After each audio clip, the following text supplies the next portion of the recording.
Hello, welcome to the Morrison Run, the podcast where we read and review everything by Grant Morrison. My name is Bertie.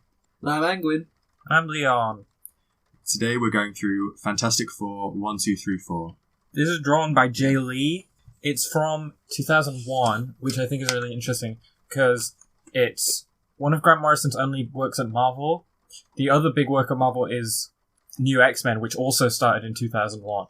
And they did like Marvel Boy or something like that as well. But I think no one talks about this comic really. It's quite hard to get a physical edition of it. Even amongst Grant Morrison fans, I don't hear people talk about it. Amongst Fantastic Four fans, I don't hear people talk about it. But it's a pretty interesting little Fantastic Four miniseries. Yeah, pretty weird one. It's quite dark too, would you say? Yeah. Aesthetically, at least, it's like the art by Jay Lee is just like not the vibe you would expect for Fantastic Four.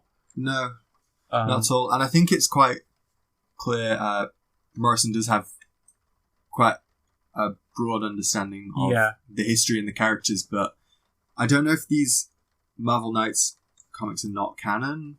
Do you think? I think they are. Right. I mean, this story wraps itself up by the end. Yeah. Really. I don't think Grant Morrison is being too precious with the characters and the lore. Like, it could be non-canon. But, yeah, because I feel like with stuff like Batman, I think Grant Morrison is trying to tie together all of Batman's history in DC, and this is like, I clearly understand it, but I'm going to do something different and weird. Which is similar to what they did with X-Men, I feel. Yeah. You mentioned it's Marvel Knights, which was a whole initiative that was going on at the moment where certain characters like Black Panther and Daredevil, their series got changed into Marvel Knights to make it clear that this was a slightly more adult audience and they all had darker tones. And then certain other characters, like for example Spider-Man, he still had his Amazing Spider-Man running series, and then he also got a Marvel Knight Spider-Man series, which was slightly darker tone. And that's basically what's happened here. This is just a mini-series of Marvel Knights Fantastic Four, and the regular Fantastic Four series would have still been going on at the time with a brighter tone. And yeah, it's like, right from the start, you can tell the tone. It's quite, I mean, the art is, it does leave a lot of room for colour. It's like, is it painted? Do you think? No. No. Wait, no, the colour. Backgrounds are, yeah. I don't think they could be. I feel like it might just be emulating paint, but... Right. But it's still got these quite dark sort of blocks of colour as well. Yeah. Quite a contrast, really. But it kind of creates this sort of... It's like an kind of early morning in this wrecked Yancey Street. I mean, the first thing... This whole first scene is the Thing in a trench coat angry at cops. He's proper angry in a way I don't quite see it from him often. Yeah. I really like the portrayal of the Fantastic Four characters in this. Because you kind of see, like, they seem to be having, like, the worst day possible. Yeah. Every single one of them. Which makes sense given the context of the story. But something I really like is that the way they speak about each other, they do speak about each other like a family kind of set up with each other. Yeah. Who will ultimately come back. Yeah. But ultimately they're kind of a bit annoyed at all their, like, annoying traits.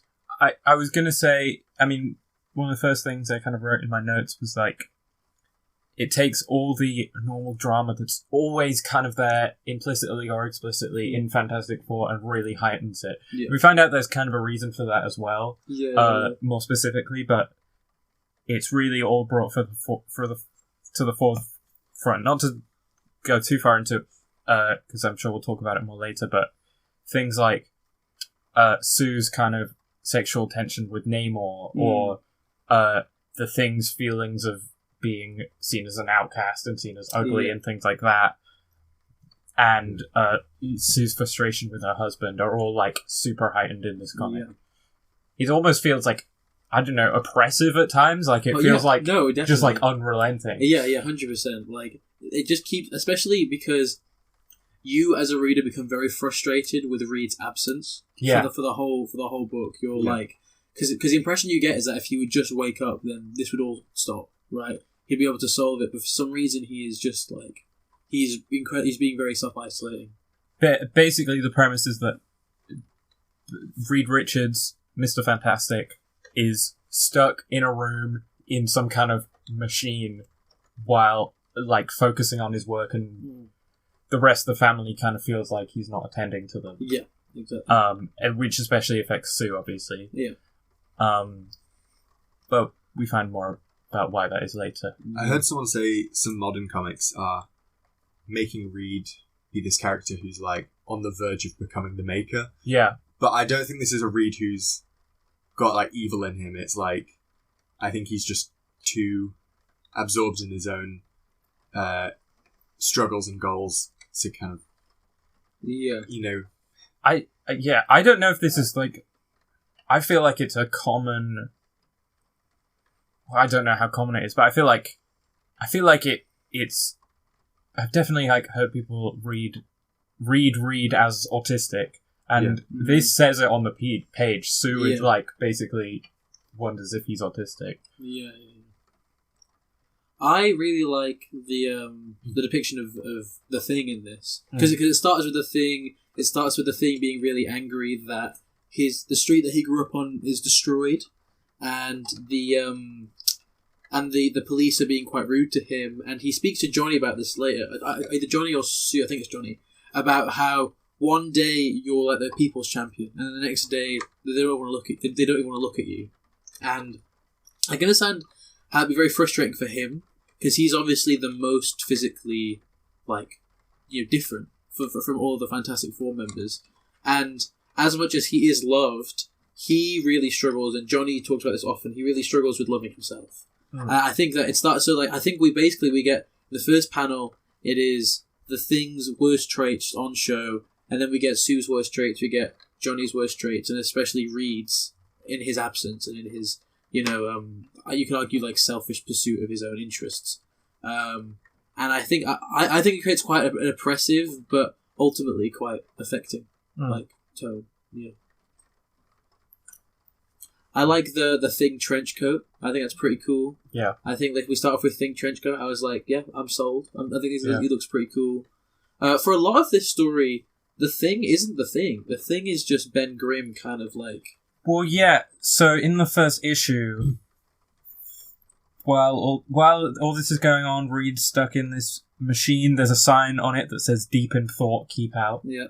And we see these panels of Reed stuck in this machine. He's all like wired up and stretched out. Yeah. And he looks really quite creepy. scary looking. Yeah. Very scary looking. He looks like he'd be the supervillain. He looks like the leader or something like that. Yeah, 100%. Yeah, the Thinker from the Flash of it as well, with the wires coming out of his head. They're quite explicit about how Reed is like malleable, not just physically but mentally, which I thought was very interesting. Because I don't know exactly what that means, but I guess it comes in at the end about how basically he's creative, is what they're trying to say. Well, but his brain creative. Can physically like move, I guess. Yeah. We're introduced to, separately from Ben, even though they're, I believe, normally a couple. We also get introduced to Alicia Masters, who is normally Ben's girlfriend, who is blind. One problem I do have with this comic, there's too many blonde women that kind of look the same. Between Alicia, Sue, and then later there's a girl that's in Johnny's car, and they're all kind of drawn with the same hair. Yeah. There's a bit where they try and distinguish Alicia and Sue by just making Sue invisible. Yeah. That actually confused me a bit. I was like, who's this floating napkin? Like a deep cut or something, but that was Sue.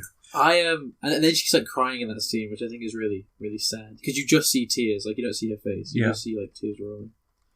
But yeah. But in this first issue, we kind of have the Thing encounters a Doombot that's sort of been like hacked and possessed by Dr. Doom. It lures him into like, he puts on the gauntlet and it takes him to another dimension. I think it sends him back in time.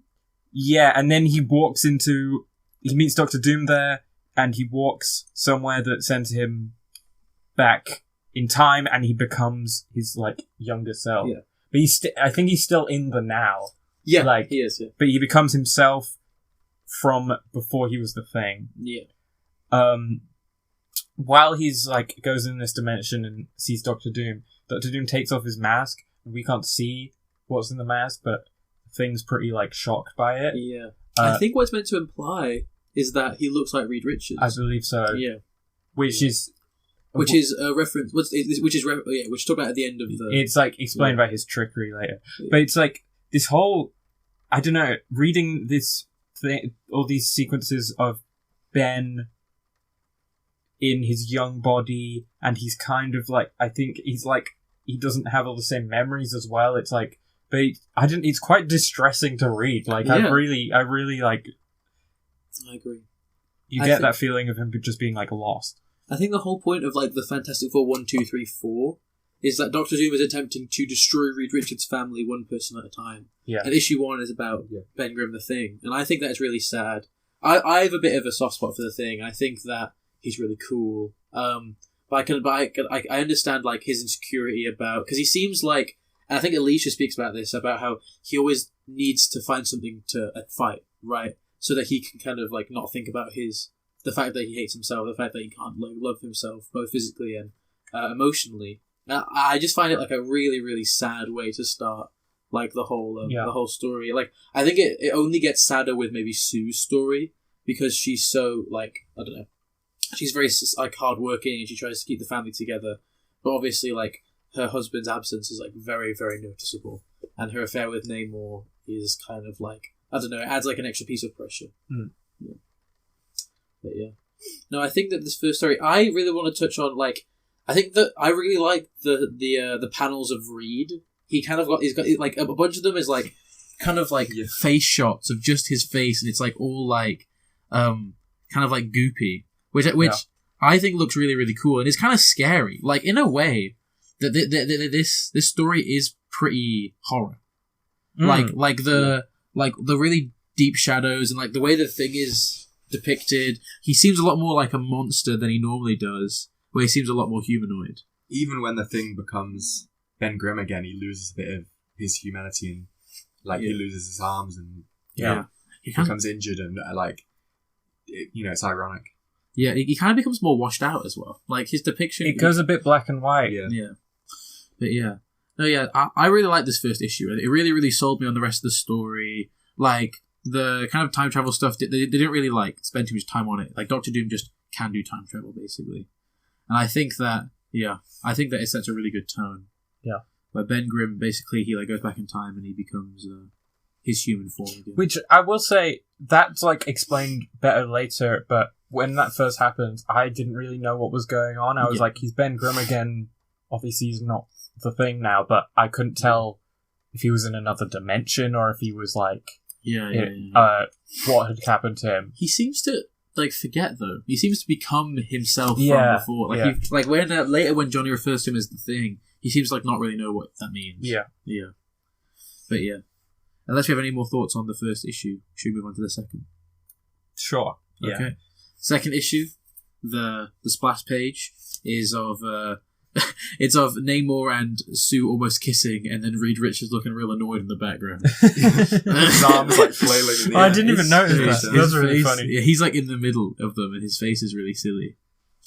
I do want to say, because you mentioned like the reason for the title Fantastic Four 1, 2, 3, 4. Yeah. I gotta be honest, it's a confusing ass title. I don't like the title because it's like just if you're looking for issues, you have to look up Fantastic Four 1, 2, 3, 4, 1 or whatever. It just doesn't really like. I get that. Whenever you're searching for it or whatever, it's just like no. I don't think it's a great title. Fair enough, but I think it makes sense because like Doctor Doom is like counting down during it. He goes like 1. I've knocked off because I think he refers to them as like pawns or whatever. Mm-hmm. So I think he's like I've destroyed one of the members or whatever. And I think in this second one, he seeks to destroy Sue Storm. Yeah. A lot of this is told through Alicia. Yeah. So this is where we get that conversation at like Alicia's apartment, I guess, where Sue is invisible for the whole conversation. Yeah. Which I kind of I first of all, that's good for like visually understanding who's who. because they look similar. Yeah. But also, I like that it. I do you think like Sue feels around a blind woman where it like doesn't make a difference? Do you think she feels like being invisible is almost like it sets her free a little bit? Like perhaps, she just like doesn't have to worry about how she looks or anything like that. Yeah, that's true.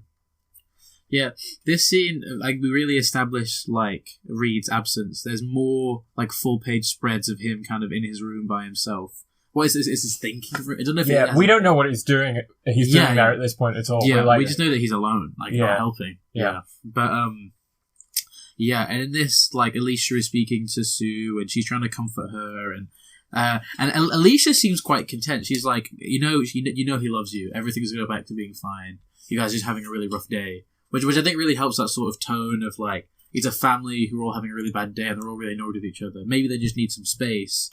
But obviously, like, maybe having space is an issue for Sue and Reed. But yeah. Then we kind of have, we have Johnny on a date with this girl. I think, yeah. And he like, gets in the car and he's trying to, like forget his problems by, like living fast or whatever, right? That's kind of his whole thing. Yeah. Hair burning in the wind. Yeah, I think it looks awesome. I think it looks really, really cool. Mm-hmm. And she's like, "Oh, can you not like have your hair on fire while we're driving? It really hurts." And he's like, "If you don't like it, you could just go away." And I was like, "Fair." And then at the end, when he gives his car away to this girl, she's then like, "Oh, these are 3rd-degree burns, but thanks for the car or whatever." And she seems like really infatuated with him. But, yeah. No, she's infatuated with the car. That's what he's saying. He's like, if you want the car, just take that. And she's like, oh my god, thank you so much. And he's a bit like, so you did just want the car. That's like, so sad. Yeah. This is a really sad story. It is pretty, yeah. Like, it's not the most fun to read. No. But it's good read. Nice. I think Dr. Doom's really evil. We have jokes on this podcast. This is actually a comedy podcast. We only read comics as a medium. Yeah, I really, really like the depictions of Reed's face. There's one where he looks like he's been punched in the face from the right. Like rabbit teeth. Yeah, he looks all messed up. These fish made out of clay. So that's what... Alicia's making clay fish, but then we also see a lot of fish in an aquarium. Yeah. And I think some of them are real fish. I think in an earlier page, like, Johnny burns the fish alive. He, like, boils them or something. Mm. Yeah, and then Sue's like, "Why are you doing that?" And he's just like, "We'll get more fish. It's fine." Yeah. But that I'm only realizing this now, looking back through it. The reason the fish are there is to set up the appearance at the end of this issue of Namor, as the fish gravitate towards Namor before we see him appear in the doorway, half naked as he often is. This is quite a funny panel, just like this final panel of. Namor standing in the door and Sue going, "Namor, oh god, I'm married." Yeah, and then Namor is gonna, and then this is how Dr. Doom tries to destroy Sue Storm. Yeah, with the temptation of Namor.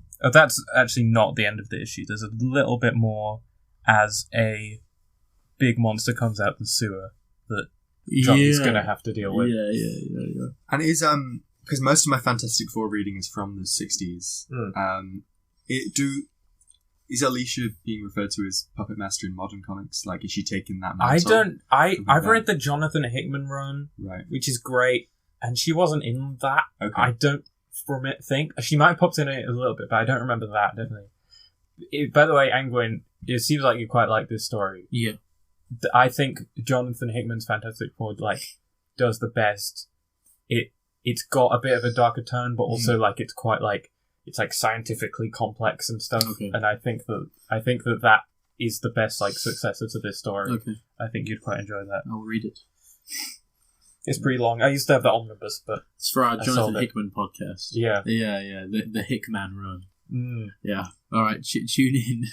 I think the second issue actually it does as much as I really like the first one is setting up. This one moves a lot more. It kind of really, really shows you. Not just in pure exposition, but it really shows you kind of the problems that are happening in the Fantastic Four family. Because I guess Sue is in the middle of that all the time, and then Dr. Doom's going to put more pressure on her with Namor. Yeah. Yeah. Going into issue 3, Johnny is fighting this big underworld monster in, the middle of New York. That's pretty standard Fantastic Four activities, really. We see Doctor Doom looking at like a sculpture of Johnny and saying, "and 3." Yeah, so which is kind of establishes what you were saying. Yeah, exactly. I feel like the whole clay thing, because I think Alicia's also making a team out of clay. I think Doctor Doom is like trying to, like, that's meant to show him like destroying them or whatever, because like they're pieces and that sort of thing. But yeah, and then I think that because it's raining, I think Namor, because the whole idea, just not to like fully spoil, but the whole idea is that Namor is working with Doctor Doom, because Doctor Doom has promised Namor and like the Mole King or whatever. That Mole Man, that he'll that Doctor Doom will give them what they want if they help him destroy the Fantastic Four, and as such, like Namor is obviously more powerful in the rain than Johnny is, and Johnny kind of gets destroyed in the rain. So I think the idea is that they're trying to put pressure on Sue because they need Namor to save the day and that sort of thing. I think. Sorry, I was going to say there's a lot of pages in this comic where the panels look like shattered glass. It's kind of that's pretty cool. Quite crazy. Like it's quite a dramatic effect here. Like Johnny falling, and then you've got quite a wide shot of him falling, and then just these oddly shaped panels spread out with him like at different angles, looking pretty terrified. I think something that's good about this comic is that it's very good at depicting Sue's longing. Like, she's very explicit about how, as much as she loves her family, sometimes she does imagine like how nice it would be if she was like some sort of queen or princess, right, with all the jewels and all the luxury, and she wasn't as like long suffering as she is, even though she's a superhero or whatever. And I think that in this, like, it really. Like, I think that, like, she kind of... You could argue it's childish. She has this want to kind of just be taken away. It's like a magical land. And not have to deal with all the hardships. That's exactly... I was on the Cerebro podcast, they did a big episode about Namor. And something they talked about that I've really... I enjoy and I think is reflected in this story is, like, a lot of people online now especially joke about Namor and his obsession with Sue and, like... I think people think that's like silly or outdated, but the point of Namor existing is for Sue. It's like the fantasy of Sue being like, there's this other king who like really wants me, and my husband isn't taking care of me well enough, and I could just go off. But exactly. Obviously that wouldn't be right and whatever. But that like the fantasy there is for Sue. It's like 100%, and that's been a part of the Fantastic Four story for ages now. It's like It's a big part of the Fantastic Four myth. And you just keep getting frustrated with Reed. You're like, your wife is going to get taken away, and the whole city's going to get destroyed. You just need to stop. In this bit, it looks like he's praying, like he's pouting and he's praying. I love these like full page spreads of Reed's face. It's very funny, and I think that I don't know. It does a really good job of kind of adding to the tension. I also like throughout this whole story, they're wearing despite like the dark art style, they're all wearing like their really classic costumes. Fantastic Four are wearing the bright blue and white. Namor's just wearing his classic Speedo, and it feels very like, I don't know, it's easy for, in a dark story, you can give them a darker outfit, but in some ways it's more impactful if you have them wearing I agree. Their classic bright outfits. It feels like, when you make it darker, it feels like you're breaking something, like it's more impactful. I agree. Mole Man's wearing his classic cape and like goggles, but almost nothing underneath. Mole Man looks gross as hell. He's looking real weird. Yeah, because his design here is a little bit like Doctor Doom. I thought that maybe he was cosplaying as Doctor Doom, but I since learned that that's not what he's doing. Well, not cosplaying. Maybe they had like a uniform type thing. But yeah, I think that like he steals Alicia or something. And I think that maybe... Yeah, and then he starts calling her ugly, and he's like, only a monster would ever love you ugly. And he's blind first. Yeah, exactly. And she's blind. It's just really weird. Yeah. I get what I think it's meant to do, because then like they talk about like Ben after this. I think the whole idea is that it's meant to be a manifestation of Ben's like insecurity, definitely. like in a way that he's kind of projecting. He's like, only a monster would love Alicia, which is very mean, but then he's able to flip the back on himself and call himself a monster in a way. But yeah. And then we have Ben kind of like waking up. I think he loses his arm in a car accident, right? Yeah. He's like, waking up. That the imagery of him in the bed, like it proper feels like fever dream. Like when you're just like sick and in bed, and it's like you're confused and it's awful. 100%. The Jay Lee is really like conveying a lot of emotions in these panels. Yeah, because we've got these like tiny panels beside it stacked up, and it gets bright and then dark again, and that's just this kind of it creates this kind of sickly, dizzy feeling. Agreed. When you like scroll down, but I think that I think it does a good job of kind of over time you get this idea that because you kind of get this weird feeling that for a lot of it I thought that Reed was kind of meant to be the antagonist because his absence seemed like the main oppressive force, and also the impression that Dr. Doom gives is that like he is a result of Reed. Right, he comes from Reed, he's invented by Reed, and they even go into this into the next issue, I think, about how it's almost like a Frankenstein thing where Reed Richards like expels all the bad parts and then creates Doctor Doom. We then later learned that that's not true, and that the way that Doctor Doom was able to manipulate everyone is he convinces people of this. But I do, for a lot of this, I was quite empathetic towards Doctor Doom because it almost seems like his nation, he's trying to defend his nation, and he is the only reason he's evil is because of Reed Richards. Yeah. So I think that these next few panels do a very good job of depicting that. But I do think at this point, Namor betrays Doctor Doom because I think he since realizes that Doctor Doom is not going to give them what he wants, give Mole Man and give Namor what they want. So I think he fights against this underground whale. I thought that's really cool. There's like a big whale that like carves the Earth's crust or something, which is pretty cool. But yeah. Moving on. After Namor defeats Mole Man, and I think that him and Sue like almost share an embrace. We kind of get like the whole. We get like a confrontation between Reed Richards and Doctor Doom. I think the idea is that like with Johnny's been defeated. I really like this last bit. It's one of my favorite bits here. Doctor Doom is like, well, he has his whole speech. He says that everyone's been destroyed, everyone's been enslaved, and all that's left is Doom. And he asks that, what have you been doing while this is happening? And he says, well, Victor, I've been thinking. And I was like, okay, that's pretty badass, actually. Yeah. My bad. And then I think it goes into Reed's backstory. Yeah, at the beginning of this issue, it goes into Reed's backstory about how he creates Doom, how Doom is like, he gets a monk to expel all of the bad things about him and put him into a different being and create Doom. And then we get like probably the weirdest panel where it's like Reed Richards as this kind of like weird like monster with a long neck with like a spider type thing called Prime Mover. And then I think that Reed kind of explains how Doctor Doom has been able to manipulate everybody. Reed looks a bit like the Thing from the film The Thing. No, yeah. Yes, yeah. Like a really long neck. Yeah, really gross. Like the one where like the head goes up. It's got like, the really big double chin. Yeah, that was a good movie actually.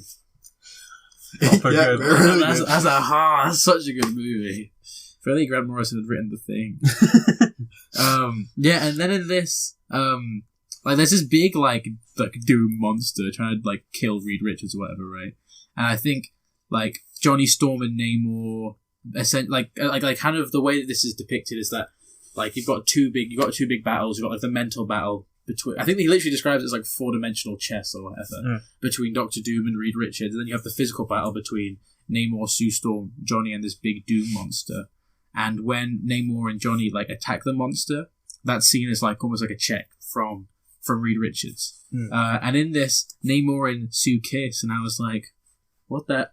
I thought you guys had made it clear that you weren't going to do anything, but they do kiss. Yeah, it's drawn very like sensually. I feel. Yeah, like, no, it is. I was like, why? But I guess it makes sense. I guess the whole point is that the relationship is still here. Some of the trade paperback covers are that issue 2 cover where it's like Sue embracing Namor as if that is like the main plot of this story. Yeah. I think it's I can see that being the most like attractive cover that you want. Yeah. You want that. Yeah. That's the most exciting one. But then they burst through the eyes of this big monster while Reed explains his whole plan and explains how Doctor Doom manipulates everybody. Whilst I think while Namor and Johnny are fighting the big monster, Sue finds Ben and they decide to turn Ben back. Oh, we didn't even cover this. The way that Doctor Doom turns the Thing back into Ben Grimm was with this like weird metal gauntlet, right? Oh yeah. Yeah, I mean, it's not the most important, but then they find the gauntlet again and they turn Ben back into the Thing, which I really like because I think the Thing looks awesome. And his first moment back as a Thing feels quite satisfying. I think what's cool because basically, like, I think like the Thing being Ben again and Reed being alone. I think what it really shows, because I think for a lot of this, like all they need to do is be together again, and they'd be able to defeat Doctor Doom quite simply. Because they are divided, I think they're quite easily destroyed. I think doing a lot of this, I think Sue or Johnny, Johnny is like, if he could just turn to the Thing, then we could defeat this guy really easily. But we're not able to because he's Ben. But I something else that I wrote down is that there's also a vibe at the start that there's like not much happening. They're like Reed stuck in this thing, but also like Galactus isn't here or anything. Nothing's going on because there's nothing going on for the Fantastic Four to do. All the family tensions become heightened because it's like that's all there is to think about. Yeah, exactly. The Thing's clearly been thinking. It's like that is part. I think that's mentioned. Like he's had nothing to do but think. So yeah.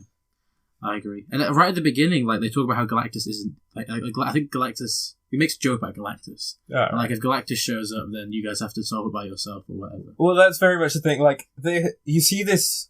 I feel like you see. You get this with the Fantastic Four a lot. But you get this with any superhero team. But it's like you're going to do this Fantastic Four miniseries, of course. Okay, Doctor Doom's going to be the villain. Then okay, I'm going to involve Namor and Mole Man because they're big Fantastic Four villain. And Galactus isn't here, but you got to mention Galactus. It's just you're going to get everything Fantastic Four at least mentioned. Like yeah. And then they basically they beat the shit out of Doctor Doom, and then Reed is able to exit his exile and embrace Sue. Yeah. I really like this. I really did. Because I never heard of it before. I've not read like basically any Fantastic Four before, but I was like, this is actually really, really cool. Yeah. I don't know if this is required reading for the movie at all. No, I really don't think it. Yeah, I don't think at all. I think you probably want to read more of the Jack Kirby stuff, right? Yeah. But I do think this is very, very fun. Yeah. So I'm going 4 out of 4 on this one. I think because just having read quite a bit of the Jack Kirby stuff recently, I feel like this isn't. It doesn't feel like a reimagining. It feels like the same characters in just a darker place. And I think just being 4 issues as well, like it's completely different to the Jack Kirby stuff, but it is quite a nice thing to visit, like a kind of different tone and stuff. I liked it a lot. I think it was definitely worth the read for me. I'm like wasn't super sure. I think it's really interesting. I would have liked to see it as a part of a bigger run of Fantastic Four by Grant Morrison. I think the story of them falling apart could have been longer than 4 issues, or could have been built towards it could have been like a part of a run where we see their tensions normally, and then this is the sort of seems like the breaking point or something. And I think Grant Morrison on Fantastic Four as a proper run would have been incredible. Obviously, they were doing X-Men at the same time. I don't know what the deal was. Yeah. I wouldn't be surprised if they had a pitch for a whole run of Fantastic Four, but then because they did X-Men and whatever, it just became a mini. Yeah. This is going for a similar thing to New X-Men. Yeah. In terms of just pushing the characters to a bit of a deeper and darker place. Yeah. Still, I think it's really good, and it's like not what I at the same time it's like it's not what I expected from a Fantastic Four series, but at the same time it's like everything I should expect from Grant Morrison on Fantastic Four. Yeah. I want to follow suit by giving it a rating out of 4, but I really don't know what my rating is. It might be a 3 out of 4 for me. Right. Yeah. I don't know if I want to say 4 out of 4. 4 is a weird number to rate, but that's fine. Yeah. But we can't do halves, so I guess I have to give it a 4 out of 4. Because Okay. I want to give it 3.5 out of 4, but you can't do that. So I'll do 4 out of 4. There's no rules. There's no Oh, rules, no, you can but do I was thinking like 4 members. Like I can't true, half yeah. a member. Yeah. Yeah. Herbie. Herbie. Oh, yeah. Herbie. Okay, yeah, fine. I'll do 3.5, and one of the halves is Herbie. Yeah. 3.5 out of 4. Minus Johnny. I mean, what, like we did with Superman, do you have any Fantastic Four reading that you would pair with this? Yeah, well, I bought this Essential Fantastic Four Volume 3, which is a lot of good stuff for the film because it's the coming of Galactus is in there. What's the Ben Grimm story? This Man, This Monster. That's in there. I think that's just like all the Jack Kirby stuff you'd maybe want to read if you've just seen the film or you're going to see the film. Yeah, I think I have the same volume of Jack Kirby Fantastic Four. I mean, I mentioned the Hickman run. I think the Hickman run is incredible. A Fantastic Four. It's weird to like if you're just reading it digitally, it's like one series, but then it's another series that they alternate and stuff. So it's like a bit confusing to get into, but that's such a great series, and it's the proper start of Hickman's like whole Marvel saga, which is kind of still going on. It culminated in Secret Wars, but it's still kind of going on. I did actually have a couple extra notes that I wanted to say about this comic. There's a bit where Ben says something about like not being religious, which I think is interesting because more recently Ben has been established as being Jewish. So that's just like a weird like canon thing there. Yeah. I said Doom being a part of Reed, which is Doom's sort of story, is very reminiscent of Cassandra Nova as a Mummerdry in New X-Men. It's the evil kind of being of second self that gets externalized and becomes a real thing. So that is interesting. And with Cassandra Nova, and Doom, it represents the worst part of you as a metaphor, but also is a physical, real person. Yeah. Yeah. I think that's about... there's a bit where Namor says something about his aura, and he's like, my aura's so strong. And I'm like, yeah, man. Yeah. We saw you in that doorway. Yeah, fair. I actually think Namor's kind of annoying in this. Yeah. I don't know, I think like for me, I was rooting for Reed and Sue for all of it. So Namor just kind of seemed like just meddling. But yeah. You can't argue that he has aura. Yeah. I'm not going to argue that. But yeah. Do you guys have any final thoughts on this? Nah. It's good. It's good. So. This was... I keep using the word. Probably my favourite thing that we've read so far. Really? Yeah. That's cool. Yeah. So... I did not expect that. I highly recommend it. Yeah. Do you guys have any... If not, thank you for tuning in to the Morrison Run. Yeah. Starting on Animal Man next. Woo! Yeah. We can change this if we're not, but... A classic. Either the first 4 or the first 5 issues. Okay. But yeah. So... Tune in. You know. And I think after that, we're probably going to be going through Animal Man in order for a little while. Yeah. Probably until we finish it, because it it's a complete, 26 issue run, but that's not crazy long. Yeah. Oh, yeah. Thank you for listening. I've been Angwin. I've been Leon. I've been Bertie. Bye-bye. Bye-bye. Have a fantastic day.